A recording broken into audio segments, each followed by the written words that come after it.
ರೇಖಾಗಣಿತವು ಆಕಾರಗಳು ಮತ್ತು ಅದರ ಗುಣಲಕ್ಷಣಗಳನ್ನ ವಿವರಿಸುವ ಗಣಿತದ ಶಾಖೆಯಾಗಿದೆ. ಈ ವಿಡಿಯೋದಲ್ಲಿ ಕೆಲವು ಆಕಾರಗಳನ್ನ ಬಳಸಿಕೊಂಡು ಅದ್ಭುತ ವಿನ್ಯಾಸವನ್ನ ಪಡೆದುಕೊಳ್ಳೋಣ. ಈ ಆಕಾರದ ಹೆಸರೇನು? ಇದು ಒಂದು ತ್ರಿಭುಜ. ಇದರಲ್ಲಿ ಎಲ್ಲಾ ಬಾಹುಗಳು ಸಮವಾಗಿರೋದ್ರಿಂದ ಇದು ನಿಯಮಿತ ತ್ರಿಭುಜ. ಇದನ್ನ ನಾವು ವಿಶೇಷವಾಗಿ ಸಮಬಾಹು ತ್ರಿಭುಜ ಅಂತ ಕೂಡ ಕರೀತೇವೆ. ನಮ್ಮ ಸ್ನೇಹಿತ ರೋಹಿತ್ ಕೊಟ್ಟಿರುವ ಈ ಸಣ್ಣ ತ್ರಿಭುಜಗಳನ್ನ ಒಟ್ಟು ಮಾಡಿಕೊಂಡು ಸ್ವಲ್ಪ ದೊಡ್ಡ ಸಮಬಾಹು ತ್ರಿಭುಜವನ್ನ ಮಾಡ್ಲಿಕ್ಕೆ ನಮಗೆ ಸವಾಲನ್ನ ಹಾಕ್ತಾನೆ ಅಂತ ಭಾವಿಸೋಣ. ಸ್ಪಷ್ಟವಾಗಿ ಹೇಳಬೇಕಾದ್ರೆ ಈ ಎಲ್ಲಾ ಸಣ್ಣ ಸಮಬಾಹು ತ್ರಿಭುಜಗಳು ಒಂದೇ ಗಾತ್ರದಲ್ಲಿರುತ್ತೆ ಅಂತ ಅನ್ಕೊಳ್ಳೋಣ. ಕೊಟ್ಟಿರೋದು ಈ ನೀಲಿ ಬಣ್ಣದ ಒಂದು ಸಮಬಾಹು ತ್ರಿಭುಜ. ವಿಡಿಯೋನ ಪಾಸ್ ಮಾಡಿ ಈ ಹಳದಿ ಬಣ್ಣದ ಸಣ್ಣ ಸಮಬಾಹು ತ್ರಿಭುಜಗಳನ್ನ ಬಳಸಿಕೊಂಡು ಇದಕ್ಕಿಂತ ಸ್ವಲ್ಪ ದೊಡ್ಡ ಸಮಬಾಹು ತ್ರಿಭುಜವನ್ನ ಜೋಡಿಸ್ಲಿಕ್ಕೆ ಪ್ರಯತ್ನ ಮಾಡಿ. ಈಗ ಜೊತೆಯಾಗಿ ಮಾಡೋಣ ಬನ್ನಿ. ಮೊದಲಿಗೆ ನಾವು ಕೊಟ್ಟಿರುವ ಈ ನೀಲಿ ತ್ರಿಭುಜದ ಒಂದು ಪ್ರತಿಯನ್ನ ಎತ್ತಿಟ್ಕೊಳ್ಳೋಣ ಈ ರೀತಿ.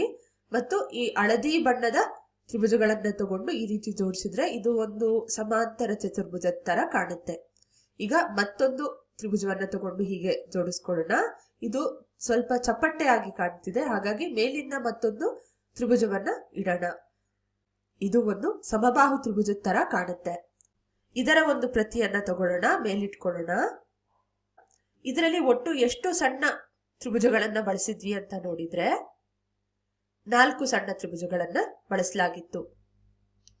ಈಗ ಈ ತ್ರಿಭುಜಕ್ಕಿಂತ ಇನ್ನೂ ಸ್ವಲ್ಪ ದೊಡ್ಡ ಸಮಬಾಹು ತ್ರಿಭುಜವನ್ನ ನಿರ್ಮಿಸಬೇಕು ಅಂದ್ರೆ ನಾವೇನ್ ಮಾಡ್ಬೇಕು? ವಿಡಿಯೋನ ಪಾಸ್ ಮಾಡಿ ಇದಕ್ಕಿಂತ ಸ್ವಲ್ಪ ದೊಡ್ಡ ಸಮಬಾಹು ತ್ರಿಭುಜವನ್ನ ಜೋಡಿಸ್ಲಿಕ್ಕೆ ಪ್ರಯತ್ನ ಮಾಡಿ. ತುಂಬಾ ಸುಲಭದ ವಿಧಾನ ಅಂದ್ರೆ ನಾವು ತ್ರಿಭುಜದ ಬುಡವನ್ನ ಮೊದಲಿಗೆ ವಿಸ್ತರಿಸ್ಕೊಳ್ಬೇಕಾಗತ್ತೆ. ಅದಕ್ಕೆ ನಮ್ಗೆ 2 ಸಣ್ಣ ತ್ರಿಭುಜಗಳ ಅವಶ್ಯಕತೆ ಇರುತ್ತೆ. ನಂತರ ಇದರಿಂದ ಸೃಷ್ಟಿಯಾದ ಗ್ಯಾಪ್ ಅನ್ನ ನಾವು ತುಂಬಬೇಕು. ಹಾಗಾಗಿ ಮತ್ತೆ 2 ತ್ರಿಭುಜದ ಅವಶ್ಯಕತೆ ಇದೆ.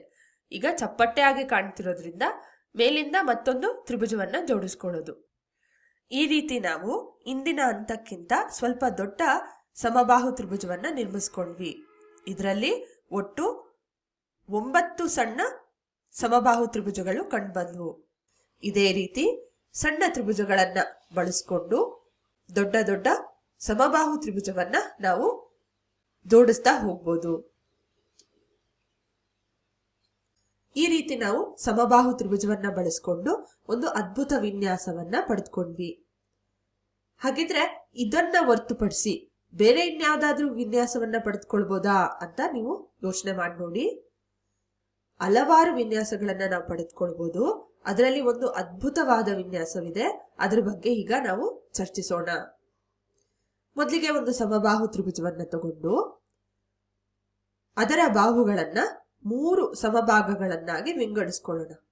ಈ ಮಧ್ಯಭಾಗಗಳ ಮೇಲೆ ಸಮಬಾಹು ತ್ರಿಭುಜಗಳನ್ನ ತೆಗೆದುಕೊಳ್ಳೋಣ ಈ ರೀತಿ. ಈಗ ಈ ಮಧ್ಯಭಾಗವನ್ನ ಅಳಿಸ್ಬಿಡೋಣ. ಇದು ಮೊದಲನೇ ಹಂತದಲ್ಲಿ ನಮ್ಗೆ ಸಿಗ್ತಾ ಇರುವ ಒಂದು ವಿನ್ಯಾಸ. ಇದು ಸ್ಟಾರ್ನ ಆಕಾರದ ತರಾನೇ ಕಾಣುತ್ತೆ ಅಲ್ವಾ? ಯಾಕೆ ನಾವಿಲ್ಲಿ ನಿಲ್ಲಿಸ್ಬೇಕು? ಈ ಪ್ರಕ್ರಿಯೆಯನ್ನ ಹೀಗೆ ಮುಂದುವರಿಸ್ತಾ ಹೋದ್ರೆ ಬೇರೆ ಯಾವ ವಿನ್ಯಾಸ ಸಿಕ್ಕುತ್ತೆ ಅಂತ ನೋಡೋಣ. ಈ ಸ್ಟಾರ್ ಆಕಾರದ ಮೇಲೆ ಇರುವ ಪ್ರತಿ ಬಾಹುವನ್ನ 3 ಭಾಗಗಳಾಗಿ ವಿಂಗಡಿಸಿಕೊಂಡು ಅದರ ಮಧ್ಯ ಭಾಗಗಳ ಮೇಲೆ ಸಮಬಾಹು ತ್ರಿಭುಜವನ್ನ ತಗೊಳ್ಳೋಣ. ಈಗ ಈ ಮಧ್ಯ ಭಾಗವನ್ನ ಅಳಿಸ್ಬಿಡೋಣ. ಈ ರೀತಿ ನಮಗೆ ಈ ಒಂದು ವಿನ್ಯಾಸ ಸಿಗ್ತಾ ಇದೆ. ಇದೇ ರೀತಿ ನಾವು ಮುಂದುವರಿಸ್ತಾ ಹೋದ್ರೆ ಅದನ್ನ ನಾವು ಕೋಚ್ ಹಿಮಚಕ್ಕೆ ಫ್ರಾಕ್ಟಲ್ ಅಭಿವೃದ್ಧಿ ಅಂತ ಕರಿತೇವೆ.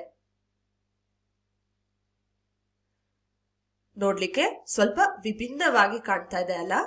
ಬನ್ನಿ ಫ್ರಾಕ್ಟಲ್ ಅಂದ್ರೆ ಏನು ಅಂತ ಅರ್ಥ ಮಾಡ್ಕೊಳ್ಳೋಣ. ಫ್ರಾಕ್ಟಲ್ ಅಂದ್ರೆ ಚಿತ್ರಾತ್ಮಕ ಆಕಾರದ ಮಾದರಿಯಾಗಿರುತ್ತೆ. ಅದರ ಗುಣಲಕ್ಷಣಗಳು ಬಂದು ಅದನ್ನ ನಾವು ಅನಂತವಾಗಿ ಮುಂದುವರಿಸ್ಕೊಂಡು ಹೋಗ್ಬೋದು. ಎರಡನೇ ಗುಣಲಕ್ಷಣ ಅಂದ್ರೆ ನಾವು ಎಷ್ಟೇ ಝೂಮ್ ಮಾಡಿದ್ರೂ ಕೂಡ ಆಕೃತಿ ಒಂದೇ ರೀತಿ ಕಾಣುತ್ತೆ. ಅಂದ್ರೆ ಯಾವುದೇ ಮಾಪಕದಲ್ಲಿ ವಿನ್ಯಾಸವು ಒಂದೇ ರೀತಿ ಕಾಣ್ತಿರೋದ್ರಿಂದ ಈ ಗುಣಲಕ್ಷಣವನ್ನು ಹೊಂದಿರುವ ಆಕೃತಿಗಳನ್ನ ಸ್ವಯಂ ಸಮಾನ ಆಕೃತಿ ಅಂತ ಕರೆಯಲಾಗುತ್ತೆ.